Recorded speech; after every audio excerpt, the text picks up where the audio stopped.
সেই ওমর যদি আজকে আমাদের জামানায় থাকতো, আমরা বলতাম এত লিকচার দিয়া না, এত লিকচার দিয়ে লাভ নাই, তুমি তো রাসূলের মাথা কাটতে। আমরা এই জাতীয় মানসিকতা অর্জন করব না। আমরা মানুষকে ক্ষমা করতে শিখবো, ভালোবাসতে শিখবো, উদারতা দেখাবো। ওমর রাদিয়াল্লাহু তাআলা আনহুর বাড়ি যেয়ে একজন মেহমান হয়েছেন। কি হয়েছেন? মেহমান।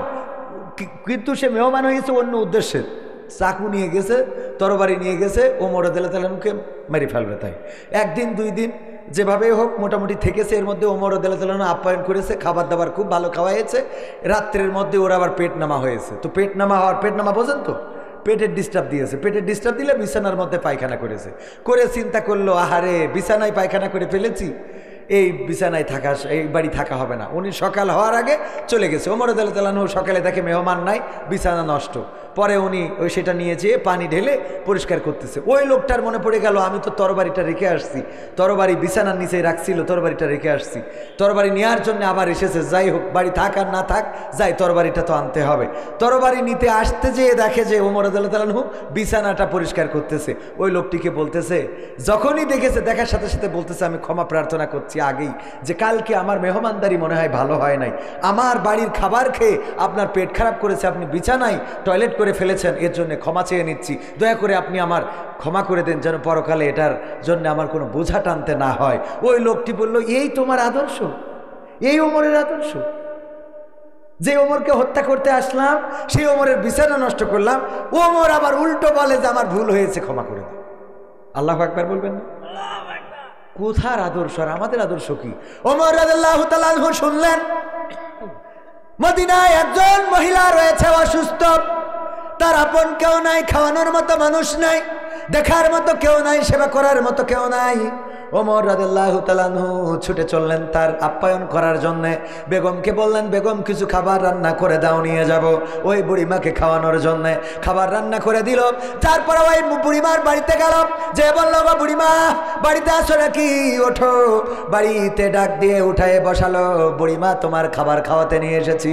ওই বুড়িমা বলল, আমারে কি খাওয়াবা? কিছুক্ষণ আগেই তো একজন খাওয়ায় রেখে গেছে। তখন বিশ্বনবী পৃথিবীতে নাই, খলিফা হলেন হযরত আবু বকর রাদিয়াল্লাহু তাআলা আনহু। কিছুক্ষণ আগে একজন ব্যক্তি খাইয়ে রেখে গেল। ওমর রাদিয়াল্লাহু তাআলা আনহু চিন্তা করলেন, কে আসলো এই সকালে? পরের দিন আর একটু সকাল করে বের হইলেন, খাবার নিয়ে পৌঁছালেন, বুড়িমার বাড়িতে ডাক দিলেন। বুড়িমা বলল, এই তো কেবলমাত্র আমাকে একজন খাইয়ে রেখে চলে গেল। ওমর রাদিয়াল্লাহু তাআলা আনহু তৃতীয় দিন আবার কিছু খাবার নিয়ে ওই বুড়ির বাড়িতে ছুটলেন। ছুটতে যেয়ে যখন ওই বুড়ির বাড়ির গেটের কাছে গিয়েছেন, তখন দেখেন আবু বকর রাদিয়াল্লাহু তাআলা আনহু বের হচ্ছেন। আবু বকরের হাতে খালি থালা, খালি প্লেট, খালি পাত্র। ওমর রাদিয়াল্লাহু তাআলা আনহু বুঝে ফেললেন, এই সকালবেলায়, সাত সকালে সূর্য ওঠার আগে যেই ব্যক্তিটা ওই বুড়িমাকে খাইয়ে রেখে যায়, সে কেউ নয়, সে এই জাহানের, এই আরবের খলিফা হযরত আবু বকর রাদিয়াল্লাহু তাআলা আনহু। আল্লাহর নবীর সাহাবী ওমর বললেন, ও আবু বকর, যেই মানুষটা এত সকালেই এত ভালো কাজ করে, জান্নাত তো সেই মানুষদের জন্য। সুবহানাল্লাহ বলবেন। যেই মানুষটা এত সকালেই এত ভালো কাজ করে ফেললো, সেই মানুষদের জন্যই জান্নাত। এমনি ভাবে আল্লাহ রাসূলের সাহাবীরা নিজেদের আদর্শ, নিজেদের চরিত্র কত সুন্দর ছিল সব আপনাদের জানা আছে। বুড়িমা পাথর জাল দিচ্ছেন, হাড়ির মধ্যে পাথর নিয়ে জাল দিচ্ছে রান্না করার জন্য। চারিপাশে সন্তানেরা বসে কান্নাকাটি করে, মাগো আর কতক্ষণ লাগবে রান্না হইতে, আর কত সময় লাগবে, আর কত সময় পরে খাওয়াবা? মা বলে, রান্না হইতে আর একটু বাকি, বাবারা ধৈর্য ধরো। এক পর্যায়ে একজন করে সব বাচ্চা ঘুমিয়ে গেল। তারপরে ওই বুড়িটা, ওই মহিলা রান্নার চুলাটা বন্ধ করে দিল। ওমর রাদিয়াল্লাহু তাআলা আনহু রাতের অন্ধকারে দূর থেকে এটা দেখলেন। তারপরে চলে গেলেন ওই বাড়িতে, ডাক দিলেন, ওগো মহিলা, তুমি কি রান্না করছিলে? তোমার রান্না শেষ হওয়ার আগে সন্তানেরা সব ঘুমিয়ে গেল, কিন্তু তোমার রান্না শেষ হয়ে গেল না। কি এমন রান্না করছিলে? ওই মহিলা জবাব দিল, কে তুমি? জানি না ওগো পথিক, আমি এই হাড়ির মধ্যে পাথর দিয়ে দিয়ে রান্না করেছিলাম। বলো দেখি পাথর কি কোনোদিন সিদ্ধ হয়? কেন পাথর রান্না করছিলে, কারণটা কি? ওগো পথিক, আমার বাড়িতে কোনো খাবার নাই, আজ কয়দিন হয়ে গেল বাড়িতে কোনো অন্ন নাই, আমার সন্তানেরা ক্ষুধার জ্বালায় ছটফট করে, তাদেরকে খাওয়াবো, কিন্তু তেমন কোনো খাবার না থাকার কারণে ওদের সান্ত্বনা দেওয়ার জন্য ছোট ছোট কিছু পাথর এনে হাড়ির মধ্যে ঢুকিয়েছি, তারপরে পাতিলটা জ্বালানো শুরু করেছি। আমি জানি আমার সন্তানেরা একটা পর্যায়ে ক্লান্ত হয়ে ঘুমিয়ে পড়বে, তারপরে আমি নিশ্চিন্ত থাকবো। আবার কাল সকালে উঠে আবার বাড়াবাড়ি করবে খাবারের জন্য। কালকের চিন্তা তো কালকে, আজকে তো পার করে দিলাম। ওমর রাদিয়াল্লাহু তাআলা আনহু তাড়াতাড়ি চলে গেলেন নিজের দরবারে। যাওয়ার পরে আটার বস্তা মাথায় নিয়ে যখন ছুটে আসছেন, অন্য কর্মচারীরা বলল, গো ওমর, নিজেই কেন আটার বস্তাটা মাথায় নিলে, আমাদের কাঁধে তুলে দাও। ওমর রাদিয়াল্লাহু তাআলা আনহু বললেন, তোমার কাঁধে দিতে পারি, শর্ত একটা, সেটা হলো ওই পরকালের ময়দান, হাসরের ময়দানে যেদিন আল্লাহ রাব্বুল আলামিন আমাকে অপরাধী বানায় আমার গুনাহের আমলনামাটা আমার হাতে ধরিয়ে দেবে, ওই আমল গুনার খাতাটা যদি তোমরা তোমাদের কাঁধে তুলে নিতে পারো, তাইলে আটার বস্তাটা তোমাদের কাঁধে দিতে পারি। এই দায়িত্ব কেউ নিতে তো চাইলই না এবং চাইবেও না। ওমর রাদিয়াল্লাহু তাআলা আনহু তাড়াতাড়ি করে ছুটে চলে গেলেন ওই মহিলার বাড়িতে। তারপরে আটাটা পিষলেন, আটাটা রুটির উপযোগী করলেন, রুটি বানালেন। রুটি বানানোর পরে ছেঁকে দিলেন, ওই মহিলা জাল দিল, ওমর রাদিয়াল্লাহু তাআলা আনহু নিজেই কড়াইতে ছেঁকে দিলেন, তাপ দিলেন। রুটি বানানোর পরে সন্তানদেরকে ডাকলেন, ডাকার পরে নিজে খাইয়ে দিলেন, সমস্ত সন্তানদের খাইয়ে দেওয়ার পরে ওমর বললেন, এবার আমি যেতে পারি। ওই মহিলা বলল, ওগো তুমি কে আমি জানি না, তোমার পরিচয়টা তো তুমি বলো নাই, তোমার জন্য আমি একটু দোয়া করতে চাই। আল্লাহর কাছে দুটি হাত তুলে দোয়া করলো, গো আল্লাহ, তুমি আরবের জন্য ওমরের মতো রাষ্ট্রপ্রধান না বানায়া তুমি যদি এই পথিকের মতো একজন রাষ্ট্রপ্রধান বানিয়ে দিতে, তাইলে এই আরবে কেউ না খেয়ে রাত্রি যাপন করতো না। আল্লাহ, তুমি এই পথিকের মতো মানুষটারে রাষ্ট্রের খলিফার পদটা তুমি দিয়ে দাও। ওমর রাদিয়াল্লাহু তাআলা আনহু বললেন, ঠিক আছে, তুমি কালকে ওমরের দরবারে আসবা, ওখানেই আমি থাকবো। পরের দিন যখন বুড়িমা গেল ওমরের দরবারে, ওই মহিলা যাওয়ার পরে দেখে ওই আসনে যে বসে আছে, গতকাল রাত্রে যে নিজ হাতে রুটি বানায় বাচ্চাদের খাইয়ে দিয়েছে, সেই ব্যক্তিটাই আজকে আবার ওই প্রধান রাষ্ট্রপ্রধানের আসনেই বসা। মাকে ডাকলেন, ওগো মা, সন্তানকে ডাকলেন, মা, ওগো আমার কলিজার টুকরা, তাড়াতাড়ি ওঠো, পূর্ব দিগন্তে সূর্য উদিত হবে, ওমরের সৈন্যবাহিনী খুব তাড়াতাড়ি করে চলে আসবে। আমাদের তো সবাই চোখে চোখে রাখে, তার গোয়েন্দারা আমাদের দেখে রাখে, না জানি বিপদে পড়ে যায়, তাড়াতাড়ি করে ওঠো। মেয়ে বলতেছে, মা উঠে কি করব? কেন কি করতে হবে জানো না? দুধে তাড়াতাড়ি পানি মিশাও, 1 লিটার দুধকে 1.5 লিটার বানিয়ে ফেলো, যেন বেশি দামে বিক্রি করা যায়। মেয়ে জবাব দিলেন, ওগো মা, আমরা ওমরের সৈন্যবাহিনীর ভয়ে এই রাতের অন্ধকারে দুধে পানি মিশাবো, এটা তো সম্ভব, কিন্তু আমরা ওমরের সৈন্যবাহিনীর চোখ ফাঁকি দিলেও আল্লাহর চোখ কি ফাঁকি দিতে পারবো? আল্লাহর চোখ তো ফাঁকি দেওয়া যাবে না। তিনি দিনের আলোতে আমাদেরকে দেখেন, রাতের অন্ধকারে দেখেন, ছাদের নিচে দেখেন, ছাদের উপরে দেখেন। মাঝে মাঝে চিন্তা দেওয়ার জন্য বলি, ওগো আমার ভাইয়েরা, জীবনে এমন অনেক গুনাহ আছে, যেই গুনার খবর যদি মা জেনে যেত, মা ভাত রান্না করে খাওয়াতো না। আরে খুকারে, এত কুলাঙ্গার সন্তান তুই আমার, তোরে পেটে ধরেছি, এত বড় অপরাধ তুই করেছিস। আমাদের জীবনে এমন অনেক গুনাহ আছে, যদি আব্বা জেনে যেত বাড়ি থেকে ঘাড় ধাক্কা দিয়ে বের করে দিত। এমন সন্তান আমার বাড়িতে জায়গা দেব না। এত বড় অপরাধ করেছিস, আমার তো মান সম্মান থাকবে না। আমাদের জীবনে এমন অনেক গুনাহ আছে, যেই গুনার খবর যদি আমাদের সাথে ঘুমিয়ে থাকা স্ত্রী জেনে যেত, তাইলে আমাদের সাথে সংসার করতো না, বলতো, আরে যারে আমি ফেরেশতার মতো মানুষ মনে করি, তুমি আমার স্বামী, এত বড় অপরাধী তুমি, তোমার মতো মানুষের সাথে আমার সংসার কন্টিনিউ করা হবে না। এই বলে স্বামীর সংসার ছেড়ে চলে যেত। আমাদের জীবনে এমন অনেক অপরাধ আছে, সেই অপরাধের খবর যদি কলিজার টুকরা সন্তান জেনে যেত, বাবা বলে ডাকতো না, বাবা বলতে ঘৃণাবোধ করতো, বন্ধুরা জানলে বন্ধুত্ব থাকতো না। এমন অনেক গুনাহ আছে রে, যেই গুনার যদি দুর্গন্ধ থাকতো, ডানে বামে আমার পাশে কেউ বসতো না। সবাই বলতো আরে হুজুরের গুণের এত দুর্গন্ধ, পাশে বসা যায় না, পাশে বসা যায় না। এত গুনাহ আমরা করেছি, পৃথিবীর কোনো মানুষ দেখে নাই, পৃথিবীর কোনো মানুষ জানে নাই, মা জানে নাই, স্ত্রী জানে নাই, সন্তান জানে নাই। জীবনে এমন অনেক গুনাহ আছে যেই গুনার খবর আল্লাহ জানে, আল্লাহ দেখেছেন। আল্লাহ রাব্বুল আলামিনের চোখ তো ফাঁকি দিতে পারি নাই। আল্লাহর নবীর সময় এমন সাহাবী, এমন মুসলমান আল্লাহর নবী তৈরি করেছিলেন, গড়েছিলেন। ওই মা বলল দুধে পানি মিশাতে হবে, মেয়ে বলল গো মা এই রাত্রে দুধে পানি মিশাবো।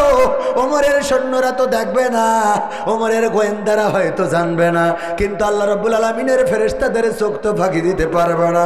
কেরামিন কাতিবিন যে লেখে, এই লেখা তো আমরা আটকে রাখতে পারবো না।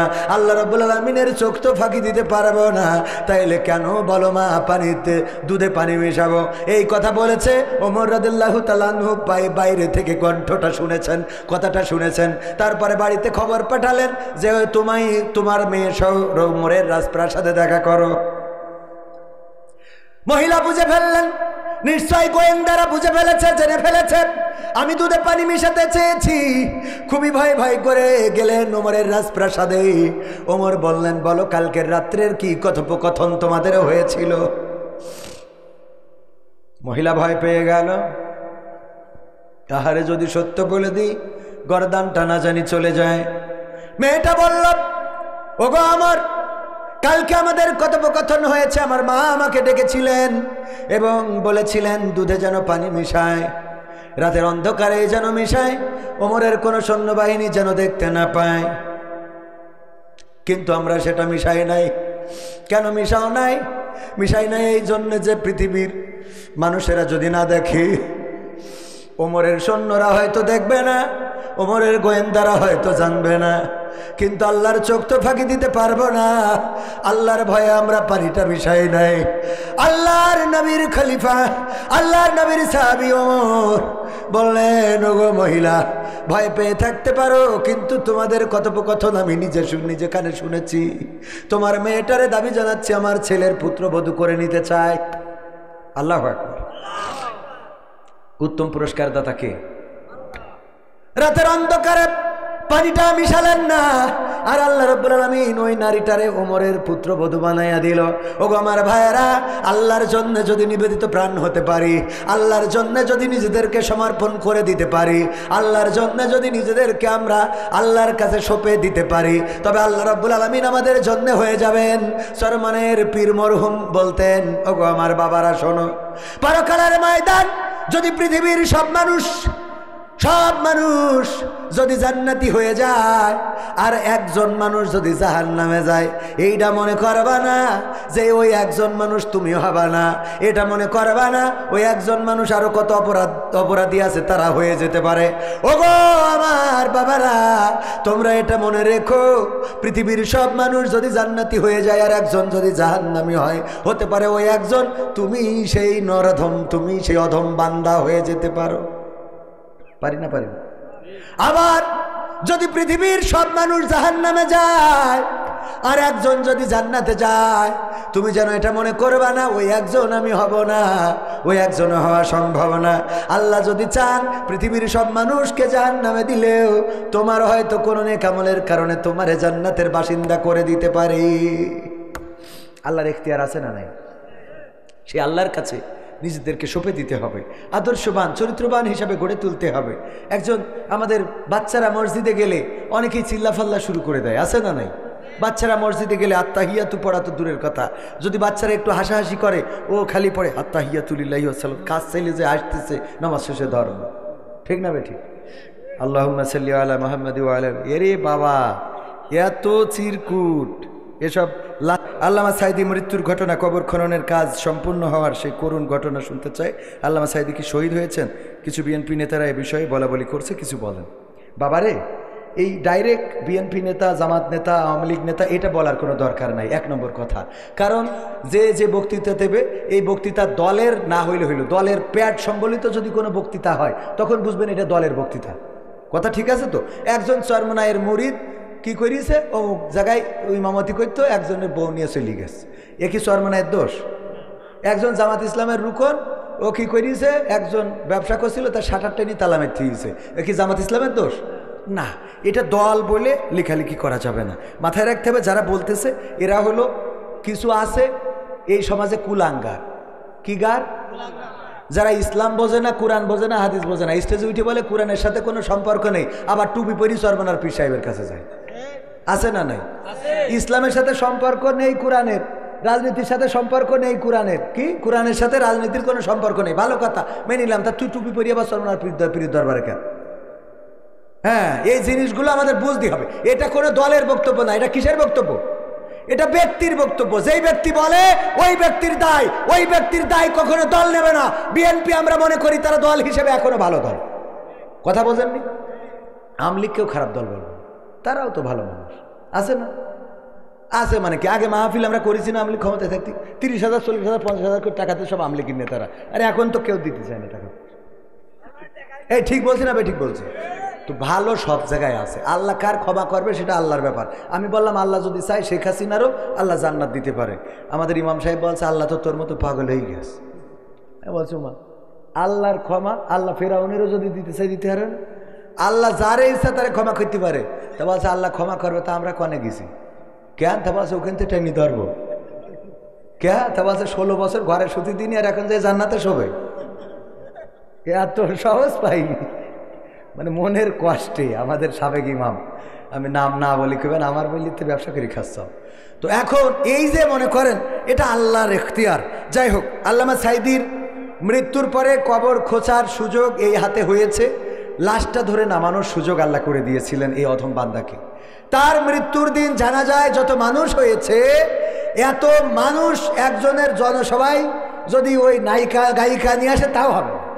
জানাজায় যত হয়েছে মানুষ জীবনের রিস্ক নিয়ে সেই জানাজায় গিয়েছে ওই সময়।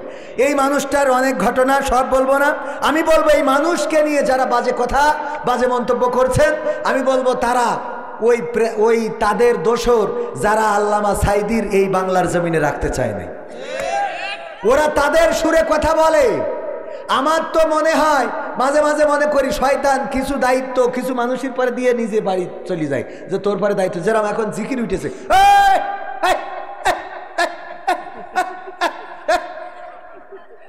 আছে না?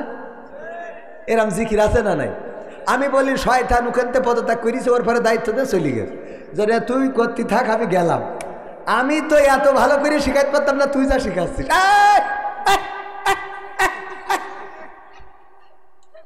আছে না নাই? ও প্র্যাকটিক্যালে যা শিখাইলো। তো এই জন্যই শয়তান কিছু, তো আমাদের যারা চলে গেছে তারা কিছু দায়িত্ব আল্লাহর ওলিগের পরে দিয়ে চলে গেছে। কয় কি? যে আমরা গণতন্ত্রে বিশ্বাসী, সুতরাং সব দলের মিছিল মিটিং করার অধিকার আছে। হরতাল ডাকছে ফেব্রুয়ারিতে, কোনো অসুবিধা নেই, আমরা এটার পক্ষে।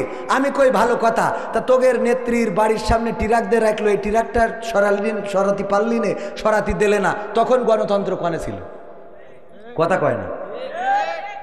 বেগম খালেদা জিয়া অসুস্থ, তার চিকিৎসার দরকার, বাইরে নিতে হবে। এই বৃদ্ধ বয়সে মাত্র 2 কোটি টাকার মিথ্যা মামলা দিয়ে তাকে রিমান্ডে নির্যাতন করা হলো, জেলে রাখা হলো। তার চিকিৎসা পর্যন্ত করাতে দেওয়া হয় নাই, বিদেশে নিতে দেওয়া হয় নাই, গৃহবন্দী করে রাখা হলো। তখন গণতন্ত্র কোথায় ছিল? তখন তোমাদের গণতন্ত্রের কথা মনে পড়ে নাই? যখন বালুর ট্রাক সামনে দিয়ে রেখে বেগম জিয়াকে বের হতে দেয় নাই, তখন গণতন্ত্রের কথা মনে পড়ে নাই? যখন তারেক জিয়াকে রিমান্ডে নিয়ে নির্যাতন করে বাইরে পাঠিয়ে দিয়েছে এই বাংলাদেশে স্বাধীনতার মহান ঘোষক প্রেসিডেন্ট জিয়াউরের সন্তান হয়েও আসতে পারে নাই, তখন তোমাদের গণতন্ত্র কোথায় ছিল? তখন গণতন্ত্র মনে পড়ে নাই। তোমাদের দলের কথা বললাম, আমাদের দলের কথা বললে তো পুরো রাত পার হয়ে যাবে। কথা কয় না? ঠিক না বে ঠিক? আমরা কোনো দলের বিরুদ্ধে না, তবে মাথায় রাখতে হবে 16টা বছর আমাদের যেভাবে দেশ চালাইছেন, অন্তত 16টা মাস ঠান্ডা থাকেন। কথা কয় না? অন্তত 16টা মাস সবাই মিলে ঠান্ডা থাকেন। আবার বিএনপিরা নির্যাতন চাচ্ছেন, দূর নির্যাতন না, নির্বাচন চাচ্ছেন, ভালো কথা, আমরাও তো নির্বাচন চাই। 16 বছর যেহেতু ভোট হয় নাই, তা 16টা মাস কি অপেক্ষা করা যায়? তো 16 মাস, 6 মাসও তো হতে দিচ্ছেন না। আমার কথা যদি ভুল হয় তাহলে বলেন হুজুর ভুল বলছেন। 16 বছর ধরে মায়ের খালেন, কুপান খালেন, জেলে গেলেন, রিমান্ডে গেলেন, গুম হলেন, ইলিয়াসের এখনো পাওয়া গেল না, সব মেনে নিতে পারলেন। আর এখন ডক্টর ইউনূস আসার পরে 16 মাস তো দূরের কথা, 6টা মাসও তো পার হতে দিচ্ছেন না। খালি এই করি দাও, ওই করি দাও, এই করি দাও, তা করি দাও, এত করে দিতে হবে কেন? এক এক দিন এক এক লিগ যেই দাঁড়াচ্ছে। এখন আবার পুলিশ লিগ যেইতে আন্দোলন করতেছে, আমরা চাকরি ফেরত চাই। তোকে তো চাকরি দেওয়া হবে, তোরা বাড়িতে চলে গেলি কেন? কথা কয় না। 5 তারিখে তোরা থানায় আসিস নি কেন? 6 তারিখতে তোদের থানায় পাওয়া যায়নি কেন? নিশ্চয় কোনো অপরাধ ছিল। অপরাধ না থাকলে থানা ছাড়লি কেন? থানা ছাড়িছিস, চাকরি চলে গেছে, এখন আবার কান্দিস কেন? এই কটারে সব ধরি ফাঁসিতে ঝুলাইতে হবে। সিরিয়ায় যেমন আসাদের পক্ষের যারা, তাদের যেমন ধরছে আর ফাঁসি দিচ্ছে, ওইভাবে কিছু ধৈর্য ডাইরেক্ট টাঙাই দিতে হবে। কারণ রাজনীতি অনেকেই করিনি, রাজনীতির অপব্যবহার করেছে, আছে না নাই? পুলিশের দায়িত্ব জনগণের নিরাপত্তা দেওয়া। ওরা গুলি করি বলে যে স্যার যেইটারে মারি ওইটাই মারে, আর একটা মরে না, কইছে না কয় নাই? তো তুমি পুলিশ, তোমার দায়িত্ব জনগণের জানমাল রক্ষা করা।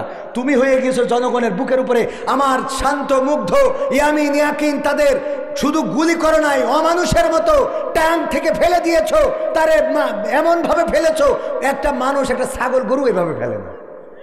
হ্যাঁ, এগুলো এত তাড়াতাড়ি ভুলে গেলে হবে? আমি আওয়ামী লীগের বিপক্ষে বলছি না, বিএনপির পক্ষে বলছি না, জামাতের পক্ষে বলছি না, আমি শুধুমাত্র আপনার বিবেকের কাছে বলছি যে এত কিছু আপনারা করেছেন। ছাত্র শহীদ করেছেন 1,500-এর উপরে, আহত 30,000-এর উপরে, হাত হারিয়েছে, পা হারিয়েছে, চোখ হারিয়েছে, কান হারিয়েছে, হেলিকপ্টার থেকে গুলি করেছেন। আর আপনি এক্ষুনি মাস পার হতে পারল না, ফেব্রুয়ারিতে হরতাল রাখিছেন। হরতাল এর আগে 16 বছর কারোর করতে দিয়েছেন? কথা কয় না। হ্যাঁ হ্যাঁ, এই এলাকায়ও শহীদ হয়েছে তো জাহিদ নামের একজন। এই যে মানুষগুলো মারা গেল, ভাই কিছুদিন ঠান্ডা থাকেন। অনেকেই বলে গায়ে যদি গু লাগে তাহলে কিছু কাদা মাখতে হয়, এটা বোঝেন কি না?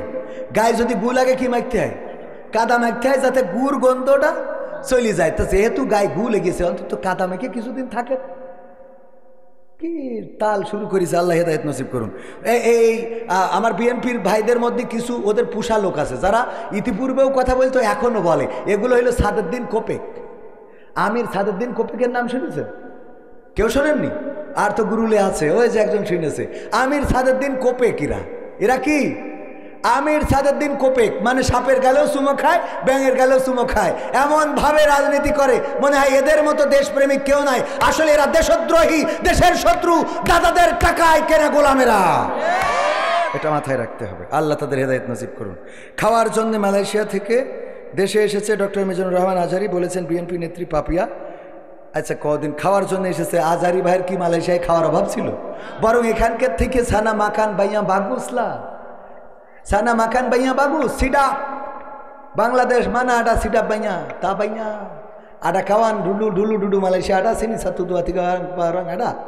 কেউ কি আছে মালয়েশিয়া? যে একজন আডা পাহাং গেন মাখান সানা সিডাপ লাগি শিখি গেন, সানা মিয়া মাখান সিডাপ লাগি মোরা হারগা তামাহা ডেপ্পা দুই সানা বাইয়া sini depan duit korang lah. Kenapa dia mau mari mau makan sini? Tak makan sini lah. Sana boleh depan duit banyak. Betul kan abang? হ্যাঁ, আজহারি ভাই যদি ওই দেশে থাকে, খাওয়া ভালো, পড়া ভালো, মাকা ভালো, সম্মান ভালো, ইজ্জত ভালো, সব ভালো। মালয়েশিয়া বাংলাদেশের জীবনযাত্রার মানের থেকে উপরে না নিচে? উপরে। সেই জায়গা থেকে বাংলাদেশে আসছে কিসের জন্য? এটাই দেশপ্রেম। কি প্রেম?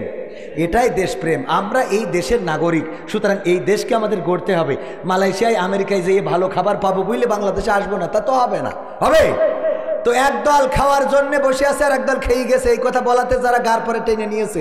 আমার বক্তব্য হলো, ওই যে একজন ভাবি ভাই মালয়েশিয়ায় থাকে, তো ওই দেওর ভাবির সাথে বেলাইন। কি লাইন? বেলাইন। এখন এই বেলাইন গ্রামের লোক চিন্তা করলো এরে তো ঠিক করতে হবে, কি করা যায়? ওরে আটকালো একদিন দরজায়, পিছনের দরজা দিয়ে বেরোয় চলে গেছে। ওরাও পাঁচ পাঁচ দৌড় এসে দেখে তার ঘরের মধ্যে যাই নামাজ একটা বিছাইয়ে সিজদায় পড়ে রয়েছে। যেই টাইনি তোলছে ওট বলছে, আমি এখন তাহাজ্জুদের 4 আসমানে পৌঁছে গেছি। ভাই তুই তাহাজ্জুদের 4 আসমানে ঠিক আছে, একটু ওট, তোর সাথে কথা আছে। উঠাইয়ে বলছে, তুই কি ব্যাপার? বলছে, আমি তাহাজ্জুদ পড়তেছি, তোমরা ডিস্টার্ব করতে চাও কেন? কয় তুই তাহাজ্জুদ পড়ছিস, অসুবিধে নেই তো, কিন্তু আমাদের দুঃখ হইলো যে তোর স্যান্ডেল জোড়া তোর ভাবির খাটের নিচেই কেন? কথা বোঝেননি? তুই তো ভালো মানুষ, তা তোর স্যান্ডেল জোড়া ভাবের খাটের নিচে কেন? আমার কথা হইলো বলেছে যে একদল খেয়ে গেছে, আরেক দল খাওয়ার জন্য বসে আছে, রেডি হয়ে আছে, এই দলের নাম হইলো জামাত ইসলাম। তাদের কথা কইস, তোর গায়ে লাগে কেন? কথা কয় না, তোর গায়ে লাগে কেন? জামাতের কথা কইস তো, বোঝে না। আগে মাহফিলে বাধা দিত আওয়ামী লীগ, এখন কারা কোরআনের মাহফিলে বাধা দেয়? কোরআনের মাহফিলে আসলে আওয়ামী লীগ বিএনপি এইভাবে কেউ বাধা দেয় না।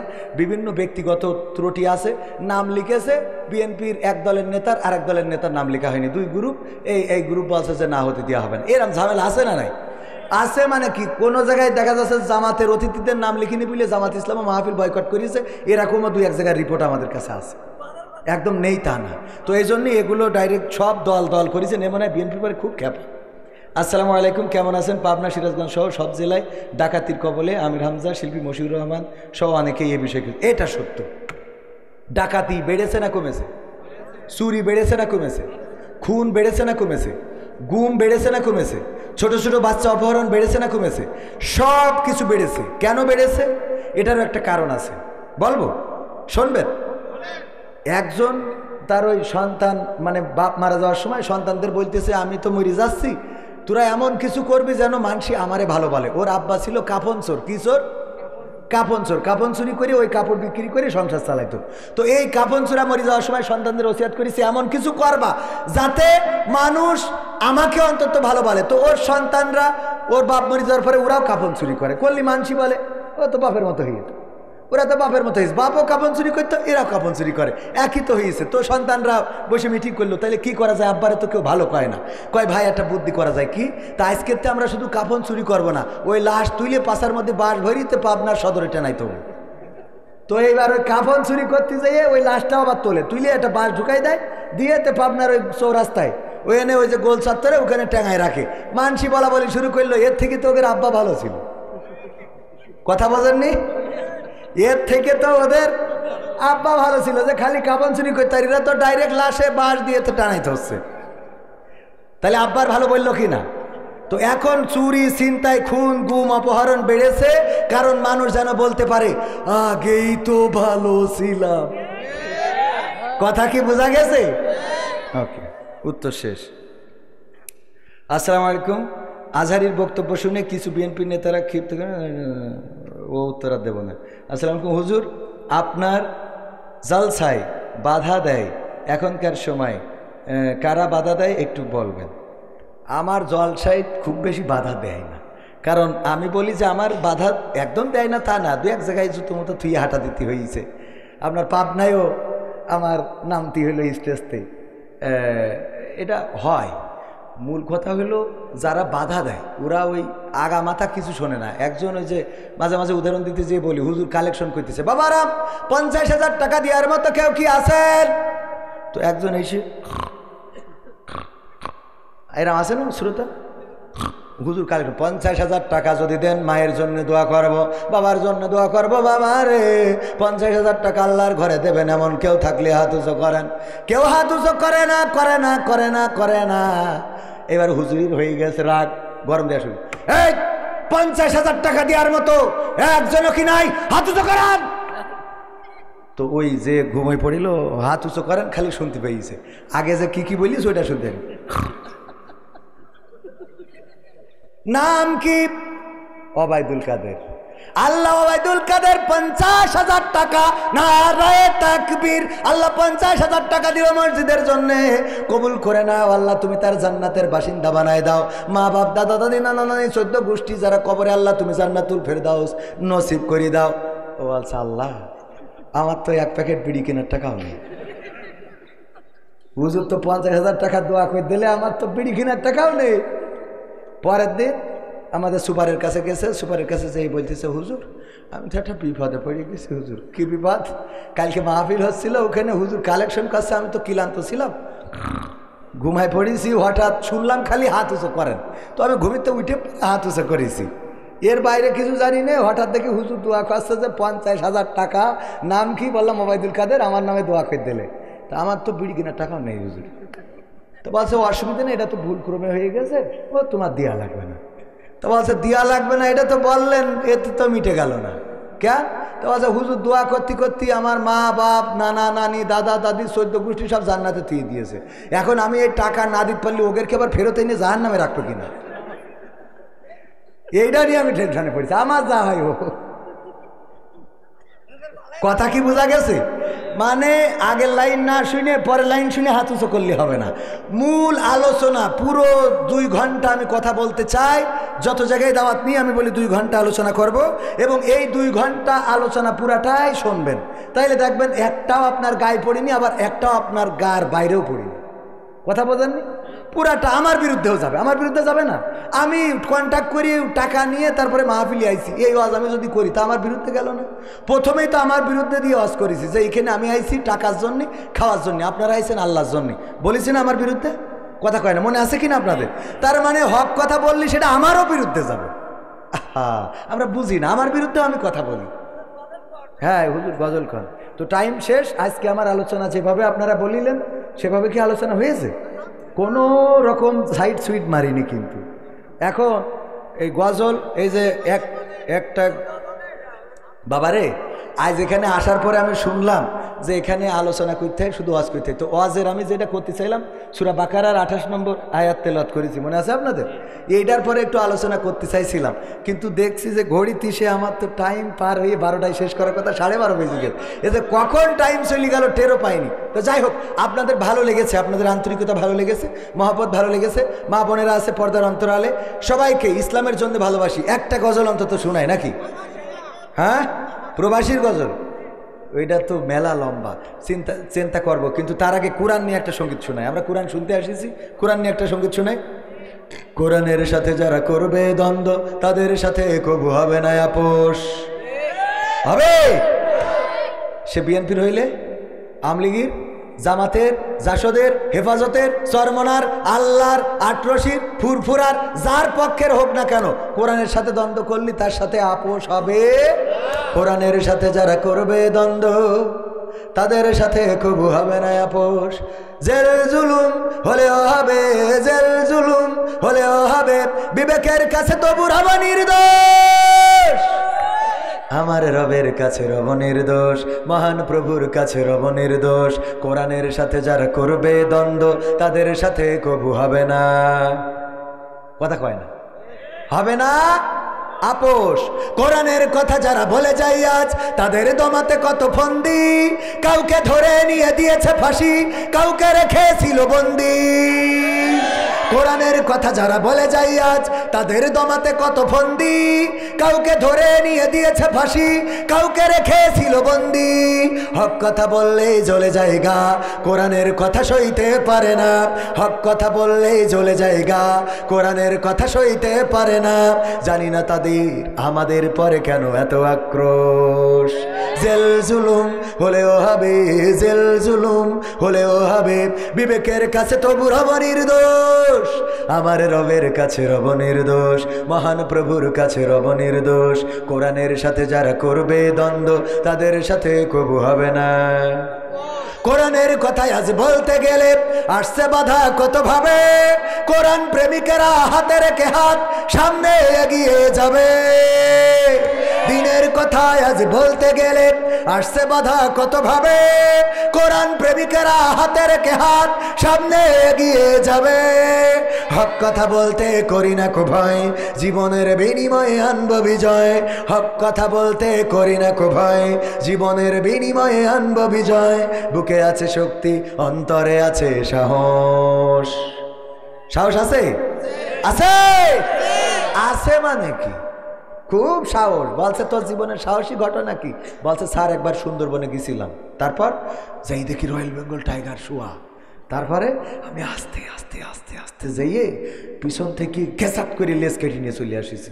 তো বলছে এই তো সাহসী ঘটনা? বলছে স্যার রয়্যাল বেঙ্গল টাইগারের লেজ কেটে আনা আপনি কি মনে করেন? তা বলছে মাথা বাদ দিয়ে লেজ কাটলে কি দেখি? বলছে মাথায় 1 সপ্তাহ আগে কিটা কেটে নিয়ে গেল। মাথা, এই হইল ওর জীবনের সবচেয়ে বড় সাহসী ঘটনা। সহ্য না করি পারা যায়? আপনাদের মধ্যে এরম সাহস কি না এর থেকে ভালো সাহস? ও যদি এত সাহস, জীবনের সাহসী ঘটনা যে এক সপ্তাহ আগে লেজকে মাথা কেটে নিয়ে গেছে, তাই আস্তে আস্তে গেছে। মাথা থাকলেও বাড়ি আসলে ওর বউ কইতো তোর সব লুঙ্গি খুব, ঠিক না বেঠে? এই হলো আমাদের সাহসের অবস্থা। কোরআনের জন্য জীবন দেব, এরম আছে না নাই? আজকে আমি বলি 1952-তে আমরা রক্ত দিয়েছি বলেই ভাষা পেয়েছিলাম, 1971-এ রক্ত দিয়েছি বলে দেশ পেয়েছিলাম, 2024-এ রক্ত দিয়েছি বলে আমরা কথা বলার স্বাধীনতা পেয়েছি। আগামীতে যদি কোরআনের জন্য রক্ত লাগে, কোরআনের জন্য যদি জীবন লাগে, আমরা রক্ত দেব, জীবন দেব, শহীদ হব। রক্তের সাগরে সাঁতার কেটে কেটে একটি রক্তাক্ত বিপ্লবী কালেমার পতাকা বাংলার জমিনে উড়াতে রাজি কারা কারা দেখতে চায়?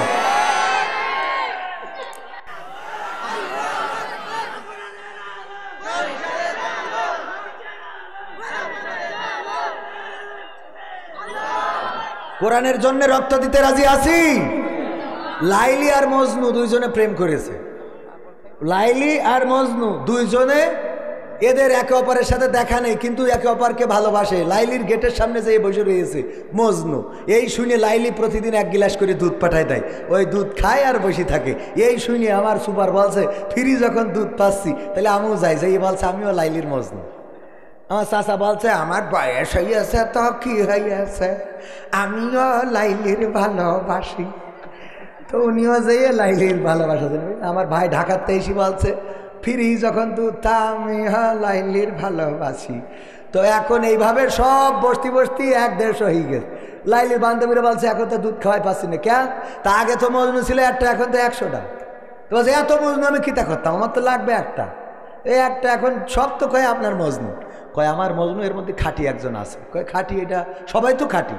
কয় খাঁটি বাছাই করতে হবে। কী করে বাছাই করবো তা তো পারবো না। কয় বাছাই করার একটা রাস্তা আছে। আজকে গিলাস নিয়ে যাবা কিন্তু খালি, বালতি নিয়ে যাবা না, সাথে নিয়ে যাবা একটা কি ছুরি।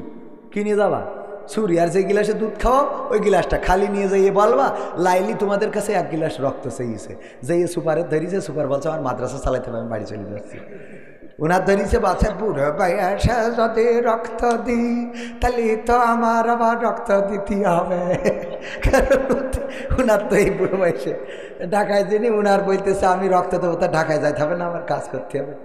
ভাইয়ের বললেছে বলছে আমি হুজুর মানুষ, মেয়ে মানুষের জন্য রক্ত দেওয়া জায়েজ নেই। মানে সব এতদিন দুধ খেয়েছে জায়েজ, ওই রক্ত দেওয়া জায়েজ নেই। যে যা পারে বললে সব হাঁটাতেছে, খালি যেটা মজনু অরিজিনাল ও বলছে দাও গিলাস দাও, ছুরি দাও, ঘেঁষা করি কেটে গিলাস ভরি দিয়ে দিয়েছে। আসল মজনু পাওয়া গেছে না যায় নাই? তো আমরা কোরআনের জন্য রক্ত দেবো, ইসলামের জন্য জীবন দেব, শহীদ হব, রাজপথে দাঁড়াবো। তা আসল মজনু আসলে কারা একটু টেস্ট করার দরকার আছে না? মসজিদে টাইলস লাগাতে হবে। শোনা, মসজিদে কি লাগাতে হবে? ভিতরে আগে জায়গায় উঠা যাবে না, আগে ভিতরে যান, তারপরে পরে দিয়েছে পরে হাত লাগান পকেটে, যা আছে দিয়ে দেবেন প্যাকেটে, খুব তাড়াতাড়ি টাইলস লাগাতে হবে। মজনু খালি দুধ খাওয়া তা হবে না। এই যে দেখেন নারায়ে তাকবীর, জনি মালিতা বাবা মারা গেছে, 4000 টাকা দিল, 2 খান বঙ্গবন্ধুর 1000 টাকার নোট। আল্লাহ কবুল করে নাও, নেক হায়াত দিয়ে দাও, মনের স্বপ্ন পুরা করে দাও। বাবা নাই, আল্লাহ বাবার কবরটারে জান্নাতের বাগান বানাও। তারপরে কিডা? আসাদ মাস্টার, তার ভাগ্নে 300 টাকা দিয়েছে। আসাদ মাস্টার মারা গেছে 20 তারিখে ক্যান্সার হয়ে। আল্লাহ তার কবরটারে জান্নাতের বাগান বানাও। ও গো আমার ভাইয়ের আমা নাই, বাবা নাই। না না তাড়াতাড়ি আগে আগে ভিতরে, আগে ভিতরে, ওরা সব এক এক করে উঠে চলে যাবে, আপনি চেনেন হবে। আগে ভিতরে, তারপরে যে পকেটের টাকা। এই এই এই যুবক, আমাদের রক্তদান, রক্তদান তুচ্ছ নয়, রক্তদান বাঁচতে পারে, বাঁচাতে পারে একটি প্রাণ। স্বপ্ন সব ব্লাড ডোনার ক্লাব পাবনা মানবতার টানে গিয়ে এসেছে, 1020 টাকা দান করেছে। আল্লাহ দানকে কবুল করে নাও, নেক হায়াত দিয়ে দাও। নিজাম খান নারায়ে তাকবীর, নিজাম খান 2000 টাকা। আল্লাহ দানকে কবুল করে আমার একজন চাচা, আবার চাচা জান আপনজন যারা চিরজনমের মতো বিদায় নিয়েছে, আল্লাহ কবর জান্নাতের বাগান বানাও। এই উঠে যাচ্ছেন কেন? মসজিদের জন্য টাকা সালাম, এই হলো রাসূলের প্রতি ভালোবাসার নিদর্শন না? এসকে মৃধা নারায়ে তাকবীর, আমার এসকে মৃধা সাহেব, আল্লাহ 10 10,000 টাকা করলো দান, বাড়িয়ে দাও, সম্মান নিয়ে খায়াত দিয়ে দাও, মনের স্বপ্ন পুরা করে দাও, আপনজনদের কবুল করে নাও। হায়াত মন্ডল 500 টাকা, আল্লাহ দানকে কবুল করো। যাদের মা নাই বাবা নাই, আব্দুল আজিজ সাহেব 500 600-700 টাকা দান করেছে, আল্লাহ দানকে কবুল করে নাও। আর একজন আলহাজ আব্দুল সাত্তার সাহেব, ছেলে মারা গেছে, আল্লাহ পিতার কাঁধে সন্তানের লাশ, এর থেকে বড় বোঝা আর কি হতে পারে। আল্লাহ বাবার সন্তানের কবর জান্নাতের বাগান বানাও। কিনা আকরাম বিশ্বাস 2খানা বঙ্গবন্ধুর নোট দান করল, আল্লাহ কবুল করে নাও। নেখায়াত দিয়ে দেওয়ার একজন 500 টাকা। জুয়েল ভাই নারায়ে তাকবীর 2000 টাকা করলো দান, আল্লাহ বাড়িয়ে দাও, সম্মান নেখায়াত দিয়ে দাও, মনের স্বপ্ন পুরা করে দাও। ও গো আমার ভাইরা, অনেকের মা নাই বাবা নাই, দাদা নাই দাদি নাই, একজন কিনা আসাদ মাস্টারের ছোট ভাই 500 টাকা। শাস্তু মোল্লার মেয়ে অসুস্থ 2000 টাকার ক্যারকে নোট দান করলো, আল্লাহ তুমি দানকে কবুল করে নাও। নেখায়াত দাও, মেয়ে অসুস্থ, আল্লাহ সুস্থতা দান করে দাও, আল্লাহ নেখায়াত দিয়ে দাও। আর কে আছেন নিয়ে ধন বোঝে মন ফেরত দিতে কতক্ষণ, আল্লাহ রাব্বুল আলামিন। সাইদ মন্ডল 550 টাকা। বাবা নাই মা নাই, আল্লাহ কবর জান্নাতের বাগান বানাও।